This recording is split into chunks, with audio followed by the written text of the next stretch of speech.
അതായത് മുസ്ലിം വിരുദ്ധതയും സ്വതന്ത്ര ചിന്തകരും എന്ന ആ പ്രസൻറ്റേഷൻ്റെ പാർട്ട് 2 വരുന്ന സമയത്ത് ഇത് അതിനകത്ത് ഉൾക്കൊള്ളിക്കുമോ എന്നതാണ് എനിക്ക് ചോദിക്കാനുള്ളത്. കാരണം അതിനകത്ത് ഒന്നാമത്തെ ഭാഗത്ത് നിങ്ങൾ ഇങ്ങനെ ഒരു സ്ലൈഡ് ഉൾക്കൊള്ളിച്ചിട്ടുണ്ടായിരുന്നു. അതിങ്ങനെയായിരുന്നു: കളമശ്ശേരിയിൽ വൻ സ്ഫോടനം എന്ന് പറഞ്ഞിട്ടുള്ളൊരു ചിത്രമൊക്കെ ആയിരുന്നു അതിനകത്ത് കൊടുത്തത്. അപ്പോൾ ഈ സാധനത്തെ എടുത്തു വെച്ചുകൊണ്ട് ഇത് വന്നപ്പോഴേക്കും ആ ഒരു വാർത്ത ഡിസ്കസ് ചെയ്യുന്ന ഒരു ലൈവ് ആയിട്ടുള്ളൊരു പ്രോഗ്രാമിൻ്റെ സൈഡിലൂടെ വന്നിട്ടുള്ള ആളുകളുടെ കമൻറ്റുകൾ എടുത്തു വെച്ചിട്ടാണ് ഈ നാട്ടിൽ ഇസ്ലാമോഫോബിയ ഉണ്ട് എന്ന് പറഞ്ഞ് സ്ഥാപിച്ച് ഇവിടെ പറയാൻ നോക്കിയത്. അത് 2 അബദ്ധമായിരുന്നു അന്ന് അതിനകത്ത് അദ്ദേഹം കമ്മിറ്റ് ചെയ്ത്. ഇന്നും അദ്ദേഹത്തിന് അത് മനസ്സിലായിട്ടില്ല.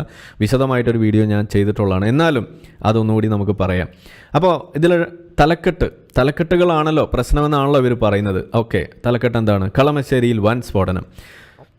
എന്താണ് നമ്മളുടെ രണ്ടാമത്തെ ഹെഡിങ്?